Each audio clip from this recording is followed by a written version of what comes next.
नमस्कार प्रिय विद्यार्थियों, मैं प्रतिभा शुक्ला आपके समक्ष एक बार फिर उपस्थित हूँ। आज के वीडियो में मैं कक्षा 8 के विद्यार्थियों को एक कविता वह शक्ति हमें दो पढ़ाने जा रही हूँ।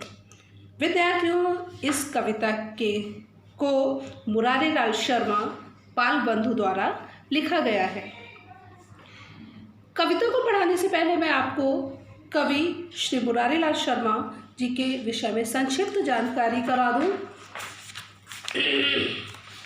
बच्चों, मुरारी लाल शर्मा बाल बंधु जी का जन्म 1893 ईस्वी में उत्तर प्रदेश के मेरठ के पास स्थित साईमल की टिकरी नामक गांव में हुआ था।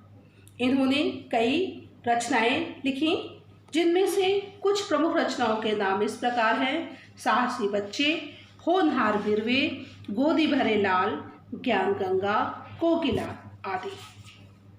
बच्चों, इस चमकते सितारे का निधन 4 नवंबर 1961 को हो गया।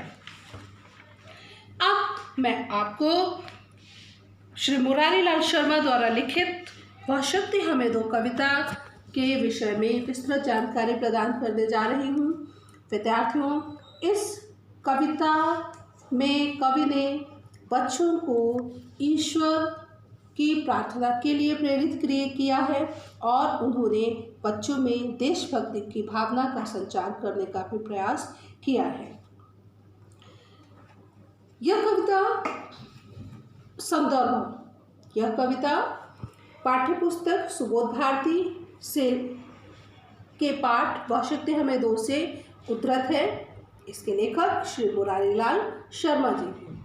प्रसंग: कविता में कवि ने बच्चों को ईश्वर की भक्ति करने के लिए कहा है और ईश्वर से सन्मार्ग पर चलने की शक्ति प्रदान करने की प्रार्थना की गई है। बच्चे ईश्वर से यह प्रार्थना भी करते हैं कि वह उन्हें ऐसी शक्ति प्रदान करें जिससे वो अपने देश की रक्षा कर सके, देश के सम्मान की रक्षा कर सके। बच्चों, अब मैं इस कविता में जो कुछ कठिन शब्द हैं उन शब्दों का अर्थ बताकर आपको कविता की विस्तृत व्याख्या से अवगत कराती हूँ। दयानिधि।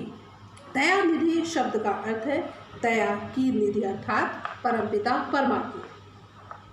निबलों बिकलों, निबल जो निर्बल कमजोर।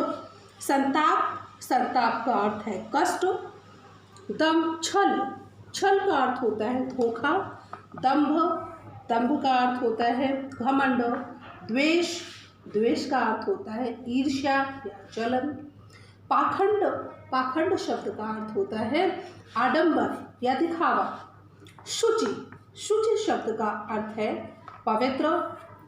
मर्यादा, मर्यादा शब्द का अर्थ होता है सीमा रेखा या गौरव। बच्चों, ये कुछ कठिन शब्द थे जो इस कविता में प्रयोग किए गए हैं। आइए अब मैं आपको कवि के विचारों से अवगत कराती हूँ।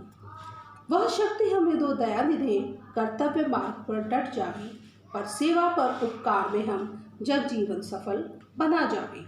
हम दीनहीन निबलों बिकलों के सेवक बन संताप भरे, जो है अटके भूले भटके उनको तारे खुद तर जावे। विद्यार्थियों, कवि कह रहा है कि बच्चे ईश्वर से प्रार्थना करते हुए कह रहे हैं कि हे दयानिधि, हे परमपिता परमात्मा, आप हमें ऐसी शक्ति प्रदान करें जिससे हम अपने कर्तव्य मार्ग पर डटे रहें, अर्थात अपने कर्तव्य मार्ग पर अडिग रहें, अपने पथ से भ्रष्ट न हो और पर सेवा पर उपकार में हम लोगों की सेवा करते हुए परोपकार करने से में ही हम अपने जीवन को सफल बना लें। हम जो लोग निबल हैं, निर्बल हैं, कमज़ोर हैं, जो गरीब हैं, हम उन लोगों के उत्थान का प्रयास करें, उनके कष्टों को दूर करें, हम उनके सेवक बन जाएं।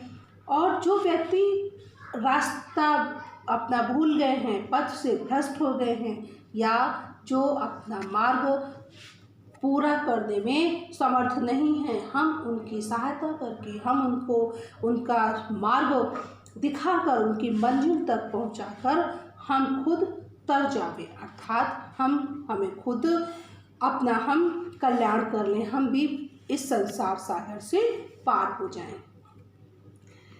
बच्चों, दूसरे पद्यांश में कवि ने यह बताया है कि बच्चे परमपिता परमात्मा से प्रार्थना कर रहे हैं कि हे परमपिता परमात्मा, आप हमें ऐसी शक्ति प्रदान करें जिससे हम छल अर्थात धोखा, दंभ, घमंड, द्वेष, ईर्ष्या या जलन, पाखंड, दिखावा, झूठ, अन्याय आदि से निष्दिन दूर रहें। हर दिन हम इन दुर्गुणों से दूर रहें और हम सन्मार्ग पर, सद्गुणों से युक्त मार्ग पर चल सकें।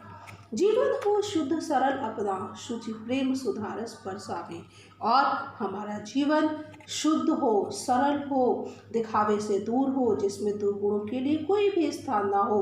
हमारा जीवन पवित्र हो और ऐसे प्रेम रूपी अमृत बरसाने वाले हमारे व्यवहार हों, जिससे हम लोगों को सन्मार्ग पर ले जाएं, लोगों के कष्टों को दूर कर सकें, लोगों के दुखों को दूर कर सकें।